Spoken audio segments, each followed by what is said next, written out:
একটু সমস্যা হয়ে গেছে, ঠিক করে ফেলছি।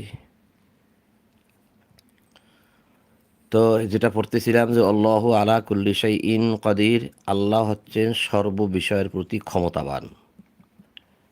সর্বশক্তিমান লেখা আছে, সর্বশক্তিমান বললে এটা একটা সমস্যাও হয়। সেটা হচ্ছে আরও কোনো শক্তিমান আছে মনে হয় পৃথিবীতে, যে দাবি করে আমি শক্তিমান, আরেকজন দাবি করে আমি শক্তিমান, আরেকজন দাবি করে আমি শক্তিমান।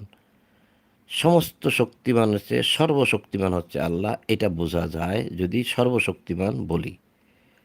কিন্তু কোনো শক্তিমান নাই, তিনি হচ্ছে একমাত্র শক্তিমান। তাই এখানে আল্লাহু আলা, আল্লাহ হচ্ছেন আলা কুল্লি, সমস্ত বিষয়ের প্রতি, শাইইন সমস্ত যা কিছু আছে, কাদির শক্তি রাখেন বা শক্তিমান, সমস্ত বিষয়ের প্রতি আল্লাহ শক্তি রাখেন।